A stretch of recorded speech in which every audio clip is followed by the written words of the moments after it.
Have you ever sat quietly at night thinking about the life you've lived and wondered if you missed something important along the way? It is a thought many of us share as the years pass, and it becomes even more powerful when we see friends or loved ones nearing the end of their own journeys. The truth is, when people reflect on their lives, the sharpest pain often comes not from what they did, but from what they left undone. Missed chances, unspoken words, and forgotten dreams have a way of echoing louder than mistakes ever do. Imagine being in your 80s or 90s looking back and realizing there were simple joys you never reached, for relationships you never mended, or adventures you kept putting off until it was too late. That is a sobering thought, and it is also a wake-up call. I want to share with you something powerful studies with seniors across the United States, including those living in assisted living communities and hospice care, reveal strikingly similar patterns of regret. People rarely say they wish they had worked more hours, bought a bigger car, or owned a newer television. Instead, they regret the times they held back from loving deeply, forgiving, freely exploring boldly, or pursuing what truly mattered. These regrets are not abstract ideas, they are real stories told by real people at the end of their lives. And if we listen closely, they can become lessons for us right now. You and I still have time. Whether you are 65 or 85 today is another chance to live differently, to change the ending of your story before it is written. Think about Helen, a 78-year-old woman from Ohio. She once shared with her family that her greatest sorrow was not taking the trip to Paris she had dreamed about since her 30s. She had the means, but she kept telling herself she would go next year. Next year turned into decades, and eventually her health no longer allowed her to travel. On the other hand, her friend Robert, now 82, proudly tells everyone about the time he finally took guitar lessons at 70. "I may not be a rock star," he laughs, "but I can play for my grandchildren, and that's enough." These two stories capture the heart of our topic. What you choose to do or not do becomes part of the legacy you leave. In this video, we will talk about 7 of the most common regrets people share at the end of life. Each one carries a lesson that we right now can embrace to avoid that heavy burden later. We'll hear stories, look at what research says, and think about how to make small but meaningful changes starting today. And remember, these regrets are not warnings meant to scare you. They are gifts from those who have gone before us, voices calling out so that we do not repeat their mistakes. Before we dive into these 7 powerful lessons, I want to invite you to join our community here at Senior Ways.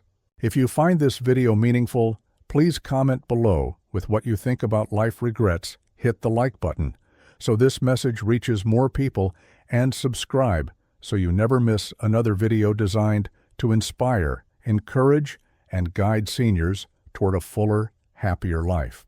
Your participation means more than you know, and it helps us continue sharing wisdom that matters. So what are these 7 things people most regret not doing before the end? Let's begin with the first one, and I promise you, it may make you think differently about the choices you make starting today. Point 1, not saying I love you enough. One of the deepest regrets seniors often share is not expressing love openly enough while they had the chance.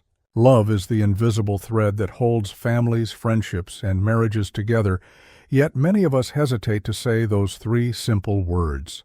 We assume the people in our lives already know how we feel, or we let pride and old grudges silence us.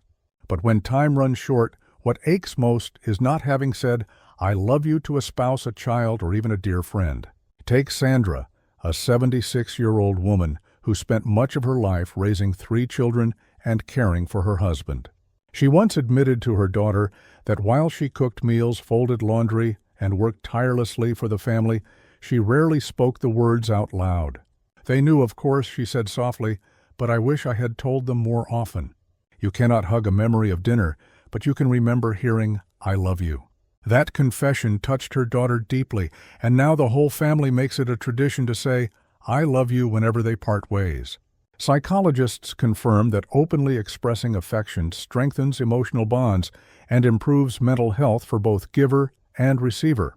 Seniors who regularly communicate love report lower levels of loneliness and higher levels of life satisfaction. The science is simple. When we say, "I love you," our brains release oxytocin, often called the bonding hormone, which calms stress and builds trust. In other words, expressing love is not just sentimental, it is biologically powerful. So how can you apply this in your life today? Start small. Tell your spouse you love them before bed tonight. Call a child or grandchild and speak the words aloud, even if it feels a little awkward at first. Write it in a note, say it in a prayer, or whisper it across the dinner table. The key is consistency. A life rich in spoken love leaves fewer regrets and many more warm memories for the people who matter most. Point 2. Not repairing broken relationships. Another common regret is leaving relationships fractured and unresolved. Holding on to anger or silence for years can feel justified at the time, but as we age, the weight of unfinished conversations grows heavier. What once felt like a wall of protection often becomes a wall of sorrow. Seniors in hospice often speak about siblings they have not spoken to, in decades-old friends who drifted away after an argument, or adult children with whom they lost contact. The pain of these broken connections lingers sharply at life's end. Let's look at the story of Peter, now 80 years old. Peter had not spoken to his brother for nearly 20 years after a dispute over their parents' inheritance. Both men stood their ground, and neither wanted to be the first to call. Then a few years ago, Peter's brother passed away unexpectedly. Peter confessed, "It was like carrying a stone in my chest. I never said I was sorry, and now I never can." That unspoken reconciliation became his greatest regret, one he shares openly to warn others not to wait too long. Science supports what Peter felt in his heart. Studies on emotional health show that unresolved conflict increases, stress raises blood pressure, and even weakens the immune system. On the other hand, forgiveness and reconnection lower anxiety and boost overall well-being. It is not about erasing the past or pretending hurt did not happen. It is about freeing yourself from the chains of resentment and allowing space for healing. If there is someone in your life you have drifted from, consider reaching out. You do not need a grand speech. Sometimes a simple, "I was thinking of you and I hope we can talk," is enough to begin. Even if reconciliation is not possible, the effort itself can bring peace. Do not let pride steal your final chapters. Relationships once restored can add light and joy to the years you still have. Before we move on to the next 2 regrets, I want to pause and invite you, dear listener, to reflect. Who in your life needs to hear "I love you"? Who might you need to call, write to, or visit before it is too late? Share your thoughts in the comments below. Your story could inspire another senior to take that step. And while you are here, please remember to like this video and subscribe to Senior Ways so you will never miss these heartfelt lessons. Point 3. Not taking care of their health sooner. Many seniors express deep regret that they did not take their health more seriously when they were younger. It is only when health begins to decline that we fully understand how precious it is. The ability to walk without pain, to climb stairs, or to enjoy a meal without dietary restrictions are things often taken for granted until they are gone. Seniors in their 70s, 80s, and 90s frequently say they wish they had exercised more, eaten better, or gone for regular checkups earlier in life.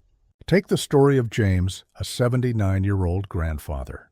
For decades, James brushed off annual checkups, avoided exercise, and lived on a steady diet of fast food and soda. In his 50s, he was diagnosed with diabetes, and by his 70s, he was struggling with serious complications. Sitting in his recliner, James once told his daughter, "If I could go back, I would trade every soda and every greasy burger for more years of walking hand in hand with my grandkids." His story is heartbreaking, but also a powerful reminder that health choices today shape our quality of life tomorrow. Science backs this up in no uncertain terms. Studies from the American Heart Association show that seniors who maintain even moderate exercise, such as walking 30 minutes a day, reduce their risk of heart disease, diabetes, and mobility loss dramatically. Nutrition plays a similar role. Diets rich in fruits, vegetables, whole grains, and lean proteins add years of life and reduce the risk of dementia. These are not complicated medical secrets, they are simple, proven habits. So what can you do right now? No matter your age, start small. Swap one sugary snack for a piece of fruit. Take a 10-minute walk after dinner. Schedule the doctor's appointment you have been putting off. You do not need to run marathons or live on kale. You only need to make consistent, loving choices for your body. Think of it as a gift to your future self and to the people who love you. Taking care of your health sooner means fewer regrets and more vibrant years to enjoy. Point 4. Not traveling or exploring more. Another regret that echoes through the stories of seniors is the missed opportunity to see more of the world. Travel does not always mean flying across oceans or spending months abroad. It can simply mean exploring nearby towns, visiting national parks, or taking a road trip with loved ones.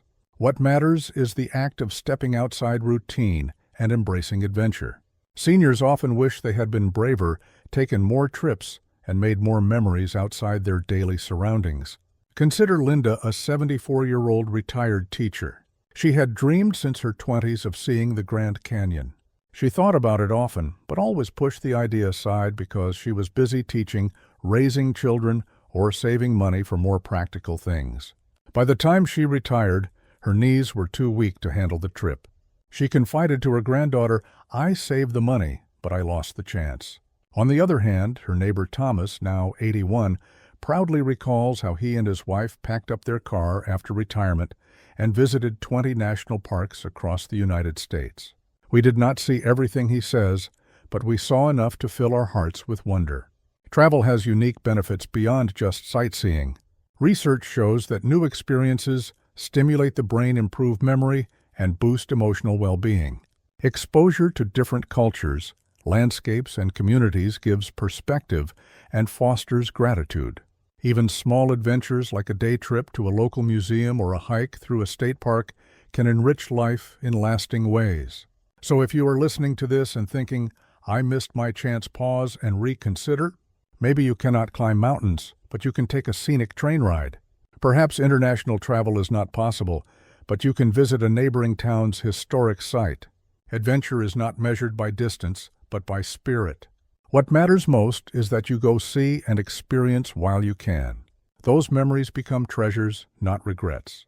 We have now explored the importance of caring for your health and embracing adventure while you still can.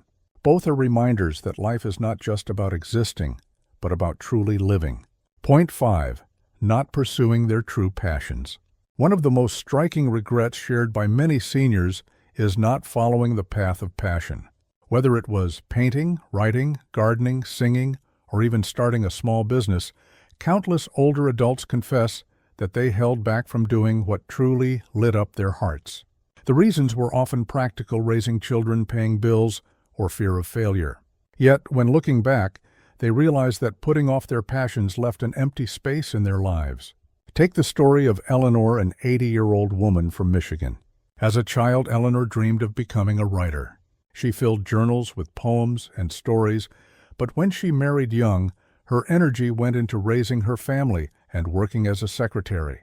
Decades later, as she sat with her grandchildren, she confessed, "I wish I had just tried to publish one story. Not for fame, not for money, but for the joy of seeing my words in print." The sadness in her voice showed how much that missed opportunity lingered with her. By contrast, her friend Michael, now 86, decided at age 70 to finally pursue his love of painting. His family often chuckles about how his garage turned into a studio, but his art fills his home with color and joy. It is never too late, he tells everyone who visits. Psychologists explain that pursuing passions gives people a sense of identity and fulfillment that extends far beyond careers or daily duties. Hobbies and creative pursuits improve mood, reduce stress, and even sharpen cognitive function. For seniors, these activities also provide a sense of purpose, a reason to get out of bed with excitement. So, what about you? Maybe you once wanted to learn piano, write a memoir, or plant a garden. The regret comes from never trying, not from failing. Start with one step. Buy a sketchpad, sign up for a local class, or set aside just 15 minutes a day for your passion. Even if you do not become world famous, you will fill your life with joy rather than regret. Point 6. Not spending enough time with loved ones. Another powerful regret that surfaces again and again is not devoting more time to family and close friends. Work chores and distractions often pull us away from the people who matter most.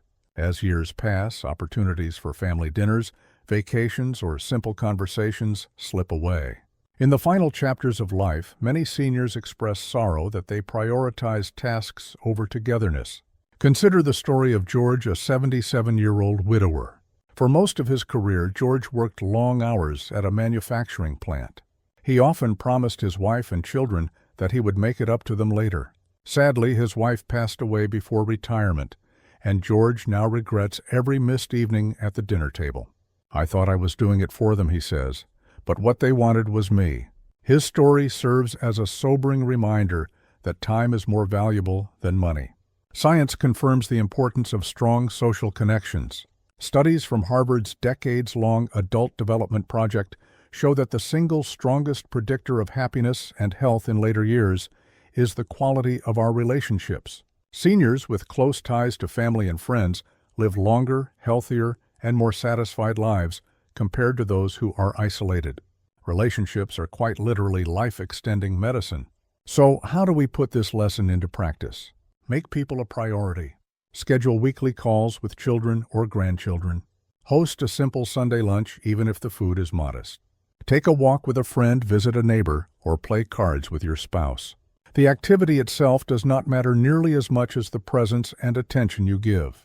Memories are built in these ordinary moments, and one day they will shine far brighter than any professional success or material possession. These two regrets, ignoring passions and neglecting loved ones, remind us that life is not measured in accomplishments or possessions, but in joy and connection. By embracing what truly matters now, we can live with fewer regrets later. Point 7. Not living authentically. The final and perhaps most profound regret many people share before the end of life is not having lived true to themselves.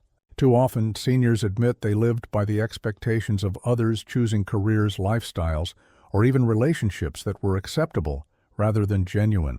They sacrificed their own dreams to please parents, employers, or society, and while it may have earned approval, it left them feeling unfulfilled.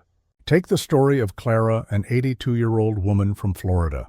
Clara confessed to her granddaughter that she had always wanted to become a nurse, but her parents insisted she become a teacher because it was more stable and respectable. Clara followed their wishes, had a long career, and raised a family.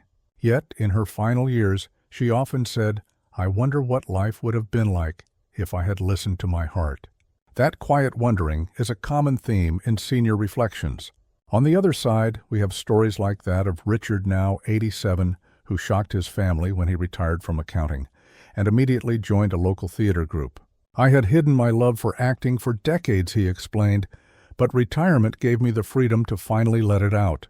Though he was never a Broadway star, he performed in community plays, made friends, and lived the last 20 years of his life with joy and laughter. His choice to live authentically gave him peace rather than regret. Psychologists remind us that authenticity, living in alignment with one's true values and desires, creates deeper satisfaction, reduces stress, and builds resilience. Pretending to be someone else drains energy and leaves an inner emptiness. Living authentically does not mean abandoning responsibilities, but it does mean honoring the voice within you that says, "This is who I am." So if you are listening to this, take a quiet moment to ask yourself, am I living true to who I really am? If the answer is no, what small step could you take to align your days with your heart? It could be as simple as joining a group that shares your interests, speaking your opinion honestly, or making a lifestyle change that reflects your real values. The key is to begin now, so you do not look back with regret later. Final thoughts. We have traveled through 7 of the most common regrets people share at the end of life. Seniors often regret not saying "I love you" enough, not repairing broken relationships, and not taking care of their health sooner. They look back wishing they had traveled more, pursued their passions, and spent more time with loved ones. And perhaps the most powerful regret of all is not living authentically true to themselves. Each of these regrets is a lesson wrapped in wisdom, a gift passed down from those who have walked ahead of us. They remind us that love, connection, health, joy, and authenticity matter far more than possessions or achievements. If we listen and act now, we can shape our lives in ways that bring peace rather than sorrow when the final chapter comes. So, what does this mean for you today? It means you still have time. Whether you are in your 60s, 70s, or beyond, You can choose to speak love more often, pick up the phone to reconcile, care for your health plan, a trip, follow your passion, spend time with loved ones, and live true to yourself. Each choice you make adds richness to your life and prevents regrets later. Before we close, I want to ask you a personal question. Which of these 7 lessons spoke to your heart the most? Is there something you have been putting off, maybe a phone call, a trip, or a passion project that you want to do now? Share it in the comments below, because your story may encourage another senior to take that same step. If this video touched you, please give it a like, subscribe to Senior Ways, and share it with a friend or loved one who could use this message today. Together we can build a community where seniors feel inspired, supported, and empowered to live without regrets. Thank you for spending this time with us. Remember, it is never too late to start living the life you were meant to live.